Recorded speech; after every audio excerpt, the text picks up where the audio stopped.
رب صلی وسلم دائما ابدا علی حبیبک خیر الخلق کلہم۔ نہیں جاندہ زمانہ عظمت صدیق دی، نہیں جاندہ زمانہ عظمت صدیق دی، پچھو رسول پاک تو قیمت صدیق دی۔ سبحان اللہ۔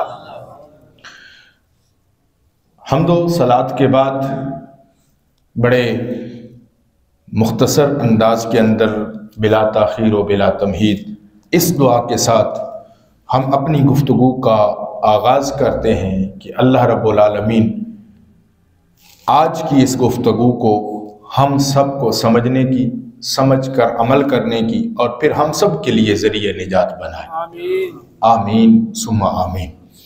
احباب ذی وقار، میں آغاز گفتگو میں یہ بات عرض کر دوں کہ جب ہم کسی کی بھی تعریف کرتے ہیں، ستائش کرتے ہیں، کسی کا نام لیتے ہیں، کسی کی توصیف کرتے ہیں، اس کی خوبیاں بیان کرتے ہیں، تو ان خوبیاں بیان کرنے کا جو مقصد ہوتا ہے وہ صرف اور صرف اس ذات کی محبت دلوں میں اجاگر کرنا مقصود ہوتا ہے، وگرنہ کسی کی خوبی بیان کرنے سے کسی کی توہین نہیں ہوتی اور نہ ہی یہ مقصود ہے۔ ہم ایسا عقیدہ رکھنے والے، ایسی سوچ رکھنے والے انسان کو خارج از اسلام سمجھتے ہیں، جو ایک کو تو تعریف و توصیف کرے صحابہ میں سے، لیکن وہ کسی اور کی تعریف و توصیف کرنے کی بجائے اس کی حجب بیان کرے، ہم اس کو خارج از اسلام سمجھتے ہیں، بد عقیدگی کا شکار سمجھتے ہیں۔ اس لیے جب وقت آتا ہے رمضان المبارک کے اندر 21 رمضان کا، تو الحمدللہ ہم حضرت علی المرتضیٰ شیر خدا رضی اللہ تعالیٰ عنہ کا ذکر مبارک کرتے ہیں۔ 9-10 محرم کے قریب ہم امام علی مقام کا ذکر کرتے ہیں۔ یکم محرم الحرام کو ہم سیدنا فاروق اعظم رضی اللہ تعالیٰ عنہ کا ذکر کرتے ہیں، اور 18 ذی الحج کو ہم سیدنا عثمان غنی رضی اللہ تعالیٰ عنہ کا ذکر مبارک کرتے ہیں۔ تو چونکہ اب جمادی الثانی ہے تو یہاں ذکر صدیق ہو رہا ہے، لیکن ذکر صدیق آج جو میں بات کرنا چاہ رہا ہوں بڑی اہم بات ہے۔ آج کی اس گفتگو کو بڑے غور سے سماعت بھی کرنا ہے۔ قرآن مجید فرقان حمید کی سورۃ اللیل شریف، جس کو پارہ نمبر 30 کے اندر جو ہے وہ موجود ہے، اس کے اندر آخری آیات بینات کے اندر اللہ رب العالمین نے سیدنا صدیق اکبر رضی اللہ تعالی عنہ کے کردار کو بیان فرمایا ہے۔ اور یہ میں نہیں کہہ رہا، یہ بہت سارے مفسرین کرام، جن میں تفسیر خازن حضرت عبداللہ ابن عباس رضی اللہ تعالی عنہ، وہ بھی فرماتے ہیں کہ یہ آیات اللہ نے محض اپنے محبوب کے پیارے یار صدیق اکبر کی شان میں نازل فرمائی۔ لیکن یہ پوری صورت 2 کرداروں پر مبنی ہے۔ یہ بات ذہن نشین کر لیجئے، یہ پوری صورت 2 کرداروں پر مبنی ہے، اور یہ کردار ابتدا سے لے کر آج تک بلکہ قیامت تک اسی طرح رہنے ہیں۔ یہ 2 کردار ہیں، ان 2 کرداروں کو اللہ نے سامنے رکھ کر انسان کو اپنی منزل کا تعین کرنے کا درس دیا ہے۔ وہ کردار 2 ہیں، ایک صدیقی کردار ہے اور ایک ابو جہل کا کردار ہے۔ اب آپ کی اور میری مرضی ہے، ہم جس کردار کو اپنا لیں۔ جو اپنائے گا ابو جہل کے کردار کو، پھر وہ اسی کردار کے ساتھ قیامت کے دن کھڑا ہوگا۔ جو کردار ابو بکر کو اپنائے گا، قیامت کے دن اسی کے ساتھ کھڑا ہوگا۔ میں نے بڑے واشگاف الفاظ میں یہ بات جملہ عرض کر دیا ہے۔ یہ صورت 2 کرداروں پر مبنی ہے۔ آج میں چونکہ پہلا کردار جو اللہ نے ابو جہل اور امیہ بن خلف کا بیان کیا ہے، میرا اس کو بیان کرنے کا مقصود نہیں ہے، نہ وہ میرا موضوع ہے۔ بس آپ کو اتنا بتا دیا ہے کہ یہ 2 کردار قیامت تک باقی رہنے ہیں۔ انہی 2 کرداروں پر فیصلہ ہونا ہے، انہی کرداروں کے اوپر جو ہے انسان کا نامہ اعمال تلنا ہے۔ اگر اس کا کردار ابو جہل جیسا ہوا، امیہ بن خلف جیسا ہوا، تو وہ ان کے ساتھ کھڑا ہوگا، اور جس کا کردار ابو بکر و عمر عثمان و علی جیسا ہوا وہ ان کے ساتھ کھڑا ہوگا۔ اور یہ میں نہیں کہہ رہا، یہ خود کریم آقا علیہ الصلوۃ والسلام کا فرمان ہے، المرء مع من احب، فرمایا جو اس دنیا میں جس سے محبت کرتا ہے قیامت کے دن اسی کے ساتھ کھڑا ہوگا۔ الحمدللہ ہم ببانگ دہل کہہ رہے ہیں ہم ابو بکر صدیق سے محبت کرتے ہیں، انشاءاللہ قیامت کے دن ان کے ساتھ کھڑے ہوں گے۔ آپ کو میری بات سمجھ آ رہی ہے؟ اب وہ جو کردار ابو بکر کا بیان ہو رہا ہے وہ کردار کیا ہے؟ اللہ رب العالمین نے سیدنا صدیق اکبر رضی اللہ تعالی عنہ خلیفہ اول بلا فصل،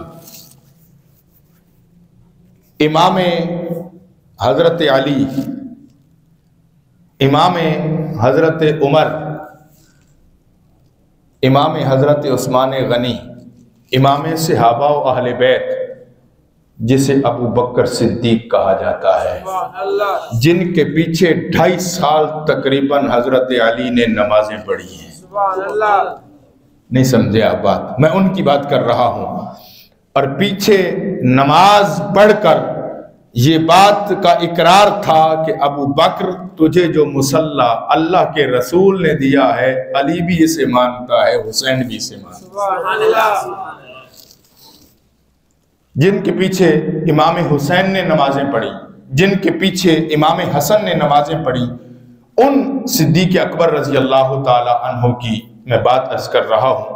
تو احباب ذی وقار قرآن نے کیا بیان کیا، آئیے تلاوت کردہ آیات کا ترجمہ سماعت کرتے ہیں، پھر انشاءاللہ العزیز اگر وقت کے دامن میں گنجائش ہوئی تو پھر ضرور انشاءاللہ العزیز اس کی تشریح میں جائیں گے۔ اللہ پاک نے ارشاد فرمایا وَسَيُجَنَّبُهَا، وَسَيُجَنَّبُهَا، فرمایا ضرور دور رکھا جائے گا اسے، الاتقا، جو نہایت پرہیزگار ہے۔ اس سے پہلے لفظ استعمال ہوا تھا اشقا، اس سے پہلی آیات میں، جو سب سے بڑا بدبخت۔ یہاں 2 کرداروں کی بات میں نے عرض کیا، تو وہ پہلا کردار کفار کا تھا، دوسرا کردار حضور کے غلاموں کا ہے۔ تو فرمایا جو سب سے زیادہ متقی ہے، سب سے زیادہ متقی ہے، اس کو دوزخ سے دور رکھا جائے گا۔ اور حضرت عبداللہ ابن عباس، یہ میرے پیارے نبی صلی اللہ علیہ وآلہ وسلم کے چچا زاد بھائی ہیں۔ کون ہے؟ چچا زاد بھائی۔ آپ کو چچا زاد بھائی سمجھتے ہیں؟ ماشاءاللہ ہمارے معاشرے میں حضور کے سگے چچا کے بیٹے ہیں، حضرت عباس بن عبد المطلب کے صاحبزادے ہیں، اور ان کا مرتبہ اور مقام یہ ہے کہ حضرت زید بن ثابت رضی اللہ تعالی عنہ ایک جگہ جنازہ پڑھانے کے لیے تشریف لے گئے، تو وہاں مجمع امڑ آیا، بڑا مجمع تھا۔ حضرت عباس، عبداللہ ابن عباس کو پتہ چلا کہ حضرت زید بن ثابت آئے ہیں، یہ وہ صحابی ہیں جن کا اس امت پر اتنا بڑا احسان ہے۔ یہ جو قرآن مجید جلد کے اندر ہم دیکھ رہے ہیں، اس قرآن مجید کو جمع کرنے کی سعادت حضرت زید بن ثابت کو ملی ہے۔ نبی پاک صلی اللہ علیہ وسلم کی امت کا بہت بڑا محسن، جب ان کو پتہ چلا تو اہل علم کی قدر دیکھیے، عبداللہ ابن عباس آ گئے اور جا کر حضرت عبداللہ ابن عباس رضی اللہ تعالیٰ عنہ نے رکاب پکڑ لی کہ آئیے زید بن ثابت اس پر پاؤں رکھ کر سوار ہوئے۔ حضرت زید بن ثابت رضی اللہ تعالیٰ عنہ کی جب نگاہ پڑی تو آپ کی چیخ نکلی، آپ جلدی سے پیچھے ہٹے، رکاب جلدی سے ہاتھ سے چھڑا کر جلدی سے عبداللہ ابن عباس کا ہاتھ چوم لیا، عرض کی اے عبداللہ ابن عباس یہ کیا کر رہے ہو؟ تم نبی پاک کے خاندان کے چشم و چراغ ہو، تم رسول اللہ کے رشتہ دار ہو، تم رسول اللہ کے چچا زاد بھائی ہو، تم رسول اللہ کے قریبی ہو، اور ہم نے اپنے نبی سے سنا ہے لوگوں میرے قریبیوں سے محبت کرنا، لوگوں میرے قریبیوں بیویوں سے پیار کرنا، میری آل و عیال سے پیار کرنا۔ اے عبداللہ ابن عباس، آپ تو رسول اللہ کے چچا زاد بھائی ہو، آپ کیا کر رہے ہو؟ حضرت عبداللہ ابن عباس نے فرمایا زید تم ٹھیک کہتے ہو، لیکن میں نے بھی نبی پاک سے سن رکھا ہے جہاں اہل علم آ جائیں ان کی بھی عزت کیا کرو۔ یہ میں اس عبداللہ ابن عباس کی بات سنا رہا ہوں۔ فرماتے ہیں لوگو الاتقا، یہ جو آیت ہے یعنی سب سے بڑا متقی، وہ فرماتے ہیں اس سے مراد ابو بکر صدیق ہیں۔ نہیں سمجھے بات؟ اب عبداللہ ابن عباس کہہ رہے ہیں، تفسیر خازن نے اس کو نقل کیا، امام علی نے اپنی تفسیر خازن کے اندر اس کو نقل کیا ہے۔ میں آپ کو عبداللہ ابن عباس کی اور پورے ثبوت کے ساتھ، پورے وثوق کے ساتھ، پوری دلیل کے ساتھ بیان کر رہا ہوں، پورے یقین اور تیقن کے ساتھ بیان کر رہا ہوں۔ اس لیے میں جو بات عرض کر رہا ہوں، فرماتے ہیں سب سے بڑا متقی کون ہے؟ حضرت ابو بکر صدیق۔ اور آگے فرماتے ہیں الذی یؤتی مالہ یتزکا، فرمایا وہ اپنا مال اپنے دل کو پاک کرنے کے لیے دیتا ہے۔ الذی یؤتی مالہ یتزکا، جو اپنا مال اپنے نفس کو پاک کرنے کے لیے دیتے ہیں۔ اچھا، وَمَا لِأَحَدٍ عِنْدَهُ مِن نِعْمَةٍ تُجْزَى، اور فرمایا اس پر یہ بھی نہیں ہے کہ وہ کسی کے احسان کا بدلہ دینے کے لیے ایسا کر رہے ہیں، نہیں، میں إِلَّا ابْتِغَاءَ وَجْهِ رَبِّهِ الْأَعْلَى، ان کا منشا اور مقصود یہ ہوتا ہے کہ میرا رب راضی ہو جائے، رب کا رسول راضی ہو جائے۔ غزوہ تبوک کے موقع پر، غزوہ تبوک کے موقع پر جب اپنا مال پیش کیا نا، تو حضرت فاروق اعظم، حدیث صحیح عرض کر رہا ہوں، اس دن حضرت فاروق اعظم رضی اللہ تعالیٰ عنہ نے کہا آج عمر سبقت لے جائے گا۔ دیکھیں صحابہ ایک دوسرے سے سبقت کس بات میں لے رہے ہیں؟ ہم نے تو مکانات بنانے میں سبقت لینے کا ٹھیکہ لے رکھا ہے، ہم نے تو بڑی گاڑی لینے میں سبقت لینے کا جو ہے ٹھیکہ لے رکھا ہے نا۔ صحابہ اس بات پر نہیں، صحابہ کہتے تھے آئیے دیکھتے ہیں رسول اللہ کی نظر میں کون پہلے آتا ہے، آؤ رسول اللہ کی نظر میں سبقت لے جائیں، اللہ کی نظر میں سبقت لے جائیں۔ عمر کہتے ہیں میں نے سوچا آج میں سبقت لے جاؤں گا، اس لیے کہ عمر کہتے ہیں کہ میرے پاس مال تھا، کہتے ہیں میں کیا دیکھتا ہوں، میں بھی مال لے کر آیا اور صحابہ بھی مال لے کر آئے، حتیٰ کہ عثمان غنی جمع غفیر لے کر آئے، مال کثیر لے کر آئے۔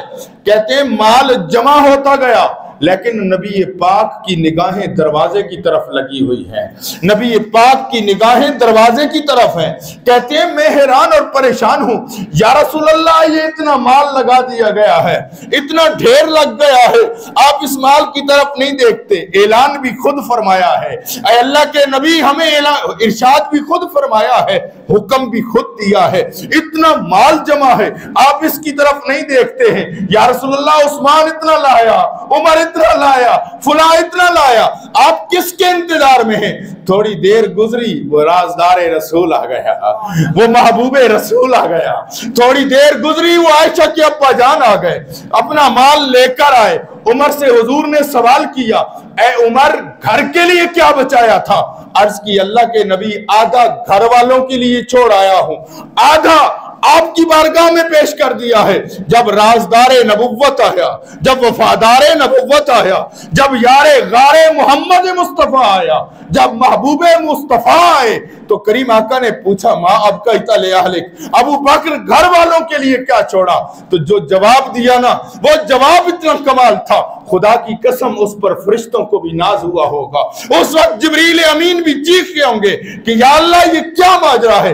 کہتے ہیں اب کئی تو لے اہلی اللہ و رسولہ، اے اللہ و رسولہ، اے اللہ کے نبی گھر یا تو اللہ چھوڑایا ہوں یا اللہ کی توفیق سے محمد مصطفیٰ چھوڑایا، کچھ نہیں چھوڑا ہے۔ تو قرآن نے کہا ہے میں الا ابتغاء وجہ ربہ الاعلی، فرمایا اس کی خواہش محض ایک ہے، اور وہ کیا ہے؟ اللہ راضی ہو جائے، اللہ کا رسول راضی ہو جائے۔ اور جب یہ بات اللہ رب العالمین نے اپنے محبوب کے غلام کو اس حال میں دیکھا تو پھر آیت نازل فرمائی، فرمایا وَلَسَوْفَ يَرْضَىٰ۔ مفسرین کرام نے بڑی خوبصورت بات کی، اس کا معنی صرف اتنا ہے ان قریب وہ خوش ہو جائے گا، ان قریب وہ اب کون خوش ہوگا بھئی، کون خوش ہوگا؟ ان قریب وہ خوش ہو جائے گا۔ مفسرین کرام نے فرمایا اس کا فاعل یردا، اس کا فاعل اللہ بھی ہے، اس کا فاعل حضرت ابو بکر بھی ہے۔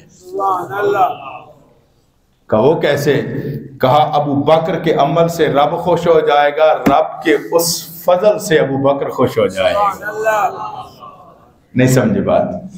فرمایا اس یردا کا جو فاعل ہے وہ اللہ بھی ہے، اللہ کا محبوب بھی حضرت صدیق اکبر بھی ہیں، اور پھر کریم آقا علیہ السلام نے حضرت ابو بکر کو سلام دیا، جبریل امین آ گئے، عرض کی یا رسول اللہ صلی اللہ علیہ وسلم، سیاستہ کی حدیث ہے، یا رسول اللہ صلی اللہ علیہ وسلم آپ اپنے غلام صدیق اکبر کو رب کہتا ہے، میرے سلام دے دیجئے، میرے سلام دے دیجئے۔ جی یا رسول اللہ، سلام دینے کے بعد اللہ کہتا ہے میرے محبوب اپنے غلام سے پوچھئے یہ کام کرنے پر خوش بھی ہوا ہے کہ نہیں ہوا ہے۔ ابو بکر صدیق کو جب یہ پیغام ملتا ہے نا، جب یہ اعلان ملتا ہے نا، جب یہ پیغام پہنچتا ہے، کریم آقا فرماتے ہیں ابو بکر رب نے سلام بھیجا ہے۔ ابو بکر پوچھتے ہیں یا رسول اللہ کیا واقعی اللہ نے میرا نام لیا ہے؟ میرے کریم نبی فرماتے ہیں ابو بکر اللہ نے تیرا نام لیا ہے، اللہ نے تجھے سلام بھجوائے ہیں۔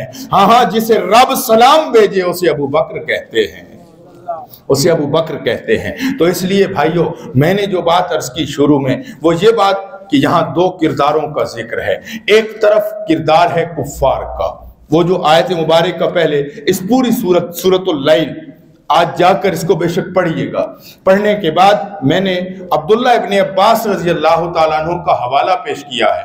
تقریباً تمام تفاسیر کے اندر یہ بات رقم ہے کہ حضرت عبداللہ ابن عباس فرماتے ہیں یہ جو آخری آیات ہیں، یہ جو اللہ کے نیک بندوں کا کردار ہے، یہ کردار ابو بکر کی بات ہو رہی ہے، اور رب نے یہ آیت اس وقت نازل کی، یہ آیت مبارکہ اس وقت نازل کی جب حضرت صدیق اکبر رضی اللہ تعالی عنہ نے حضرت بلال حبشی رضی اللہ تعالی عنہ کو خرید کر آزاد کیا، اور وہ جو آزادی حضرت بلال حبشی کو ملی، آپ کے والد گرامی حضرت ابو قحافہ رضی اللہ تعالی عنہ، انہوں نے کہا بیٹا کمال کرتے ہو، کوئی غلام خرید کر آزاد بھی کرنا ہے تو کوئی خوبصورت غلام خرید کر آزاد کرو، کوئی طاقتور غلام خرید کر آزاد کرو، کوئی اچھا غلام خرید کر آزاد کرو۔ یہ کیا بات ہے، کالا سا حبشی بلال غلام آزاد کروا دیا ہے، تجھے کیا فائدہ دے گا؟ یہ تو تجھے کوئی کام نہیں آئے گا، کوئی ایسا غلام آزاد کرو جو تیرے کام آ سکے۔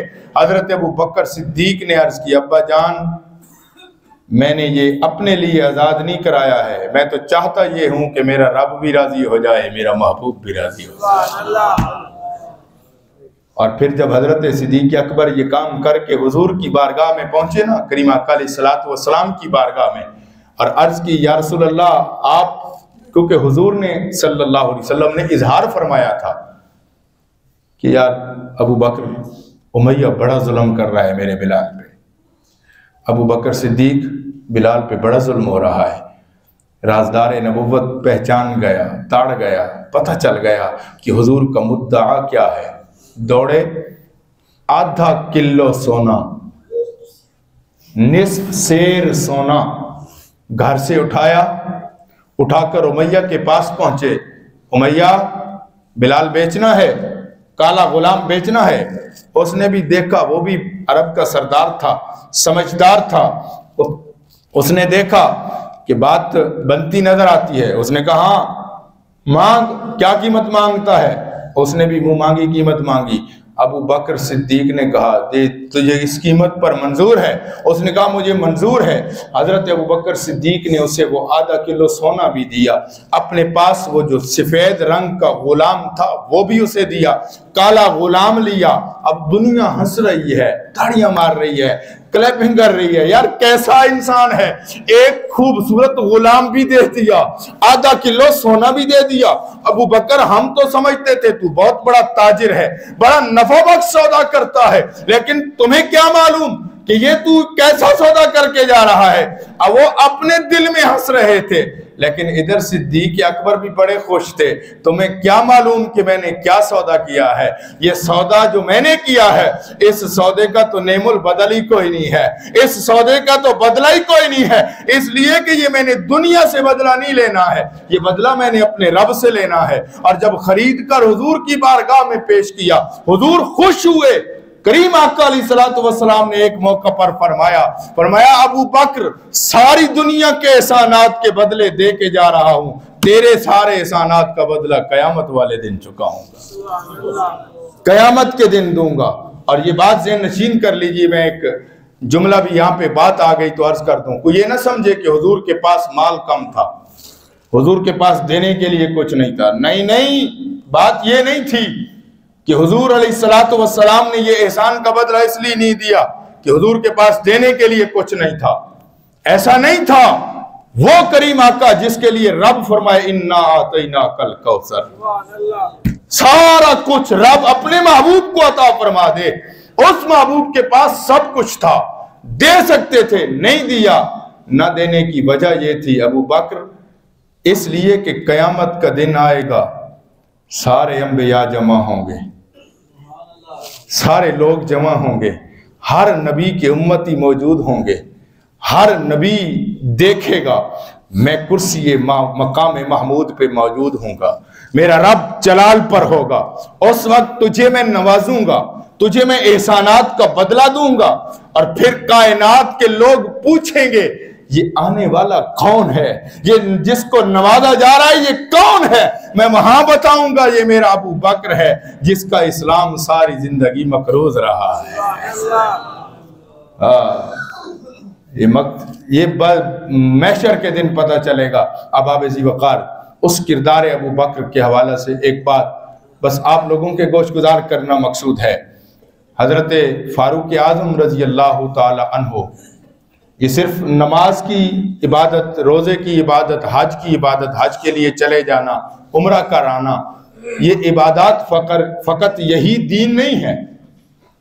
یہ دین نہیں ہے, صرف اتنا دین نہیں ہے کہ ہم سمجھیں کہ میں نے عمرہ کر لیا, میں نے حج کر لیا, میں نے آج پنجگانہ نماز جماعت سے ادا کر لی تو میں نے بڑا احسان کیا. یہ آپ پر بھی فرض ہے, میرے اوپر بھی فرض ہے, یہ کرنی ہے ڈیوٹی, یہ لازم ہے. لیکن میرے بھائی دین فقط اتنا نہیں ہے. فاروق اعظم فرماتے ہیں ایک دن گلی کے اندر سے گزرتے ہوئے میں نے ایک ٹوٹا پھوٹا گھر دیکھا, اس گھر کی دیواریں ٹوٹی ہوئی تھیں. کہتے ہیں میں بڑا حیران ہوا, کیا دیکھتا ہوں اندر ایک بڑھیا مائی جو آنکھوں سے نابینا ہے, جس کو نظر نہیں آتا ہے, خوبصورت لباس زیب تن کر کے چارپائی پہ براجمان ہے. اور کیا دیکھتا ہوں اس کے گھر کی صفائی ہوئی ہے, اس کے گھڑے کے اندر پانی موجود ہے, مٹکے کے اندر پانی موجود ہے. میں بڑا حیران ہوا. میں نے اس بڑھیا مائی سے اجازت مانگی, بڑھیا مائی میں اندر آ سکتا ہوں. اس نے اجازت دے دی. آنے والے نے آ کر سلام کیا, اس نے کہا وعلیکم السلام, جی بتائیے. اس نے حضرت فاروق اعظم نے پوچھا بڑھیا مائی تیری کوئی اولاد ہے؟ اس نے کہا کوئی اولاد نہیں. آپ نے فرمایا کیا تیرا کوئی خدمت گزار نوکر ہے؟ اس نے کہا کوئی نوکر نہیں. تو پھر اس حضرت فاروق اعظم نے پوچھا اے بی بی بتا تو صحیح یہ تیرا کام کون کرتا ہے, یہ خوبصورت لباس تو پہن کے بیٹھی ہے, تیرے گھر کی صفائی کون کرتا ہے, اس مٹکے میں پانی کون بھرتا ہے؟ اس مائی نے بتایا کہ آنے والا ایک آتا ہے, آ کر صفائی کر کے چلا جاتا ہے, مجھے کھانا بھی کھلا جاتا ہے, پانی بھی میرے مٹکے میں بھر جاتا ہے, اور آ کر میرے گھر کی صفائی بھی کر جاتا ہے. فاروق اعظم حیران ہوئے, کہا بی بی کون ہے وہ؟ کہا مجھے نام نہیں آتا, نہ آنے والے نے کبھی نام بتایا, نہ میں نے کبھی نام پوچھا, بس آتا ہے, آ کر چلا جاتا ہے, کام کر دیتا ہے. حضرت عمر نے پوچھا بی بی کبھی نام نہیں پوچھا؟ کہا نام نہیں پوچھا. بتا وہ آتا کب ہے؟ کہا آتا ہے تہجد کے وقت, اذان فجر سے پہلے آتا ہے، میرے گھر کی صفائی کرتا ہے، میرے گھر کو صاف کر کے چلا جاتا ہے۔ یہ بات حضرت عمر نے سنی تو آپ کے دل میں جو ہے خواہش پیدا ہوئی، رشک پیدا ہوا، دیکھوں تو صحیح وہ آنے والا کون ہے۔ چھپ کر کھڑے ہو گئے، جب آیا آنے والا صفائی کر کے واپس جانے لگا، پیچھے سے پکڑ لیا، منہ لپیٹا ہوا تھا، پیچھے سے پکڑ لیا، یار آنے والے اپنا نام تو بتا۔ جب نقاب نیچے کیا، عمر کی چیخ نکل گئی، وقت کا بادشاہ ابو بکر صدیق کھڑا تھا، وقت کا بادشاہ ابو بکر صدیق کھڑا تھا۔ میرے بھائیوں، یہ بات سنا کر صرف آپ کے کانوں کو لطف اندوز کرنا مقصود نہیں ہے، اس لیے کہ ہم ابو بکر صدیق سے محبت کرتے ہیں، ہم ابو بکر صدیق رضی اللہ تعالی عنہ کا نام لے رہے ہیں، لیکن اس نام سے فقط بات نہیں بنے گی، یہ وہ کردار ہے جس کی ہمیں ضرورت ہے۔ اور عمر نے چیخ کر کہا، اے ابو بکر، کوئی نیکی تو عمر کے لیے بھی چھوڑ دے، کوئی نیکی تو عمر کے لیے بھی چھوڑ دے۔ وقت کا بادشاہ ہو، بادشاہ پروٹوکول کے لیے نہیں ہوتے، یہ پروٹوکول بادشاہ صرف فقط پروٹوکول لینے کے لیے نہیں ہوتے، اور یہ ڈیوٹی میری اور آپ کی، ہم سب کی ذمہ داری ہے۔ ہم بھی اپنے محلے میں دیکھیں، ہم بھی اپنے معاشرے میں دیکھیں، کتنے لوگ غریب ہیں، کتنے لوگ لاچار ہیں، کتنے لوگ بے یار و مددگار ہیں۔ اس سردی کے موسم میں عالی شان مکانات کے اندر ہمیں نیند نہیں آ رہی، لیکن کیا بنتا ہوگا جن کے پاس چھت نہیں ہے، کیا بنتا ہوگا ان کا جن کے پاس رہنے کے لیے مکان نہیں ہے۔ تو میرے بھائیوں، جو بات میں عرض کرنا چاہتا تھا، یہ کردار ابو بکر ہے، اسی کردار کو اپنانے کی ضرورت ہے۔ آؤ ہم صدیق اکبر سے محبت کرتے ہوئے، میں نے شروع میں بتایا المرء مع من حب، کریم آقا کا فرمان ہے، لوگوں جو اس دنیا میں جس سے محبت کرتا ہے وہ قیامت کے دن اسی کے ساتھ کھڑا ہوگا۔ الحمدللہ ہم ابو بکر سے محبت کرتے ہیں، کل قیامت کے دن ہم انہی کے ساتھ ہوں گے انشاءاللہ۔ تو اس لیے اس کردار کو اپنانے کی ضرورت ہے۔ اللہ تعالی ہمیں اپنانے کی توفیق عطا فرمائے۔ وآخر دعوانا الحمدللہ۔